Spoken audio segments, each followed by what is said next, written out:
बिस्मिल्लाहिर्रहमानिर्रहीम रब्बिश्रह ली सदरी वयस्सिर ली अमरी वहलुल उक़दतम मिन लिसानी यफ़क़हू क़ौली। कुरान करीम में जो मौजूद क़साइस हैं, दास्तान है, वाक़यात हम आपकी खिदमत में अर्ज़ कर रहे हैं। और ऐसे ही एक वाक़े का तसलसल जारी है। फ़िरऔन का वाक़या, ज़माना है मूसा अलैहिस्सलाम का, और ख़ुलासा अब तक का ये है कि फ़िरऔन ने पे दर पे झूठ बोले, पे दर पे वादा खिलाफ़ी की, और अल्लाह ताला ने पे दर पे अपनी निशानियाँ दिखाई। एक निशानी ये थी कि यकायक पूरा मिस्र गोया अमलन खून में तब्दील हो गया। मिस्र का पानी खून में तब्दील हो गया। मिस्र में जो मिस्री थे और जो फ़िरौन के दरबार में यह आलम हुआ कि उनको कुछ लम्हात तक या कुछ अरसे तक पीने का पानी मैसर नहीं था, इसलिए कि हर तरफ खून ही खून था। जहाँ जहाँ पानी होना चाहिए था वहाँ वहाँ खून था। एक अजब आलम था। ये वो मौका था कि जब फ़िरऔन ने कि जब ये कहा फ़िरऔन ने कि ऐ मूसा अलैहिस्सलाम, हम यानी जिसका मफ़हूम ये है, आप जो कह रहे हैं मैं वो कर दूंगा, बस इस निशानी को, इस अजाब नुमा निशानी को टाल दीजिए।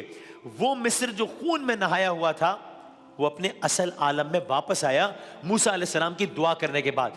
लेकिन उसके बाद फ़िरऔन ने अपना वादा पूरा नहीं किया, वादा खिलाफी की, तो एक बार फिर नई निशानी दिखाई अल्लाह ताला ने। क्या हुआ? एक और निशानी, टिड्डी दल का हमला जाहिर हुआ। टिड्डी दल का हमला जाहिर हुआ और इस आलम में वो हमला था कि गोया दिन में ही रात का समा हो गया। टिड्डी दल का अंधेरा सैकड़ों की तादाद में, लाखों की तादाद में, अरबों की तादाद में, खरबों की तादाद में टिड्डियों ने शहर मिस्र पर हमला कर दिया। हरियाली जंगलों की हो, हरियाली खेती बाड़ी की हो, हरियाली चरागाहों की हो, हत्ता के घरों में लगे फूल पौधे भी इनके हमलों से महफूज न रह सके। ये ऐसा अंधेरा था जो किसी मौसमी तगय्युरात की वजह से नहीं था, जो किसी सूरज गिरन, चांद किरण, बादल, तूफान की वजह से नहीं था। टिड्डी दल इतनी बड़ी तादाद में थे कि ऐसा लगा हर तरफ अंधेरा छा गया है। हरियाली का होना शर्त थी। चंद लम्हों बाद वो जगह ऐसी हो जाती कि शायद कभी वहां पर हरियाली थी ही नहीं।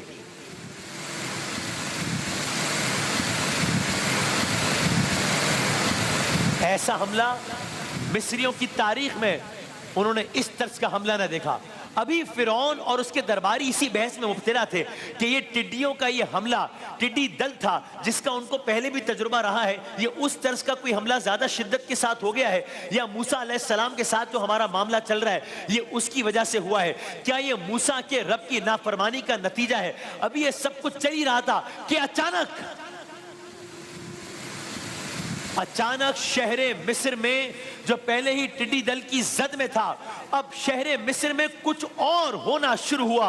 ये कुछ और क्या है? धुएं के अंधेरे के बाद, पानी के बजाय हर जगह खून आने के बाद, आग बरसाती बारिश के बाद, टिड्डियों के हमले के बाद, अब शहरे मिस्र में क्या हो रहा है? सुनिए अब शहरे मिस्र में क्या हुआ। काश्तकार, देहाती, जंगल चरागाहों वाले अभी पुरानी तबाहियों का मातम करने में मसरूफ थे कि शहरे मिस्र पर मेंढकों ने हमला कर दिया।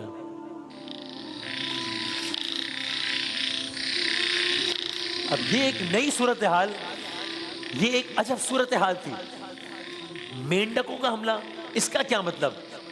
और इसको हमले का लफ्ज क्यों कहा जा रहा है? इसको निशानी क्यों कहा जा रहा है? मेंढक तो अक्सर जगहों पर दुनिया में भी देखा जाता है कि कसरत की तादाद से पाए जाते हैं, तो ऐसा क्या मुख्तलिफ था कि इसको बाकायदा मेंढकों का हमला कहा जा रहा है? सुनिए, मुमकिन है कि मिस्र में भी यही हुआ हो। मुमकिन है कि मिस्र में भी शुरू में जब लोगों ने मेंढक देखे हो तो उसको नोटिस भी ना किया हो, फिर मुमकिन है जरा कुछ ज्यादा तादाद में देखे हो तो समझा हो कि बस यूं ही आ गए, किसी और वजह से आ गए। लेकिन अब मंजर तब्दील होना शुरू हुआ, मेंढकों की तादाद बढ़ना शुरू हुई और इतनी हो गई, बढ़ते बढ़ते इतनी हो गई कि कह लीजिए हर मिस्री, मिस्र की उन गलियों में मेंढक ही मेंढक नजर आने लगे।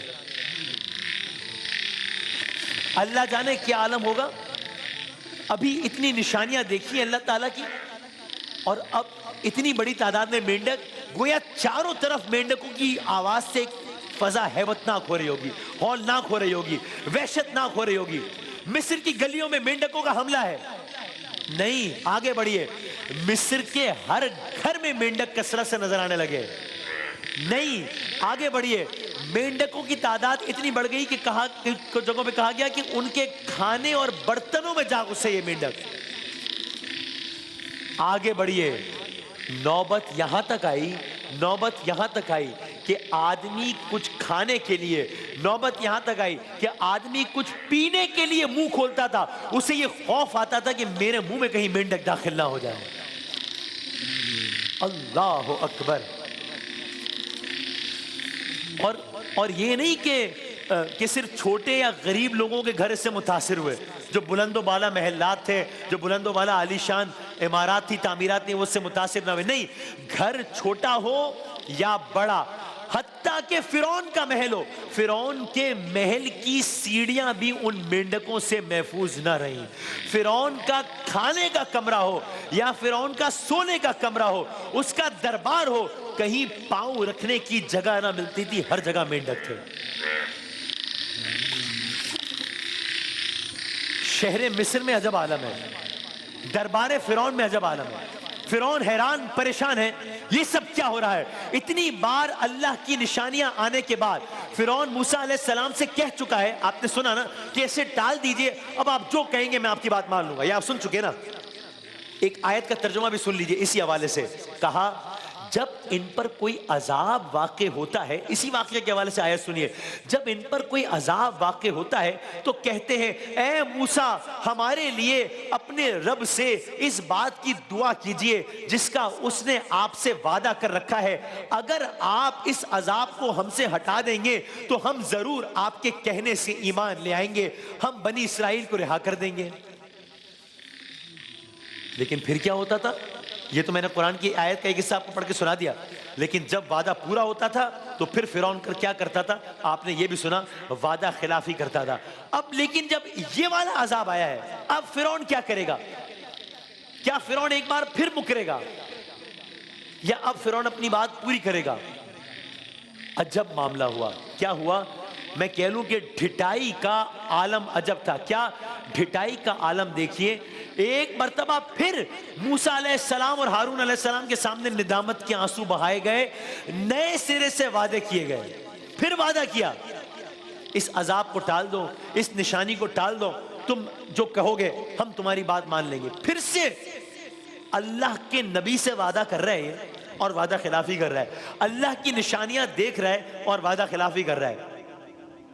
एक बार फिर फिरऔन ने ये कहा, एक बार फिर मूसा अलैहिस्सलाम से दुआ की गुजारिश की गई, एक बार फिर मूसा अलैहिस्सलाम ने दुआ की, एक बार फिर मूसा अलैहिस्सलाम की दुआओं की बदौलत मिस्रियों ने तमाम वबाओं से निजात पा ली।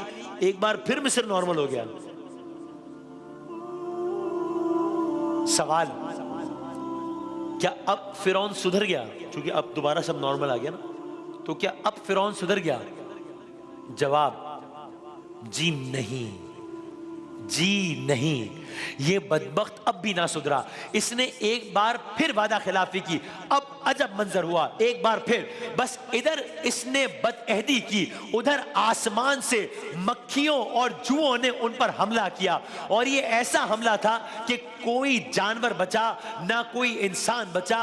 लोगों ने अपने इर्द गिर्द जाली नुमा खुर्द पहनकर अपने आप को बचाना चाहा, लेकिन ये सब बेसूद गया। और अब मिस्रियों के पास तबाह होने के लिए मजीद कुछ ना बचा।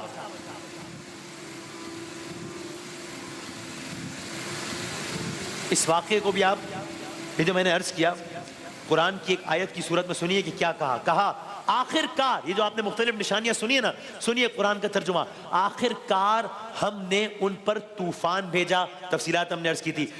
टिड्डी दल छोड़े, तफसीलात हमने आपकी खिदमत में अर्ज की। सरसरियां फैलाई, तफसीलात आपकी खिदमत में अर्ज की। मेंढक निकाले, तफसीलात आपने सुन ली। खून बरसाया, वाकयात आपने सुन लिए।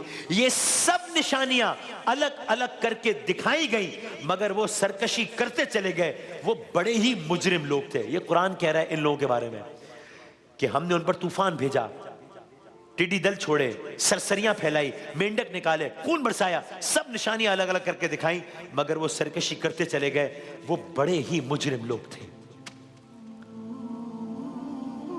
अब फिरौन क्या करेगा? अब फिरौन मानेगा? नहीं, जवाब है जी नहीं। अब ये वो करेगा कि जो उससे भी एक कदम आगे की बात है। क्या मतलब? इससे ज्यादा क्या करेगा ये? इसने बार बार अल्लाह के नबी से वादा किया है, फिर अजाब नुमा निशानी देखी है, फिर मुकर गया है, फिर वादा किया है, फिर निशानी देखी है, फिर मुकर गया। अब और क्या करेगा ये? ज्यादा से ज्यादा यही करेगा ना कि एक बार फिर बदअहदी करेगा। नहीं, अब ये वो करेगा जो एक कदम आगे की बात है। और वो क्या है? कलर्स करेंगे इंशाल्लाह।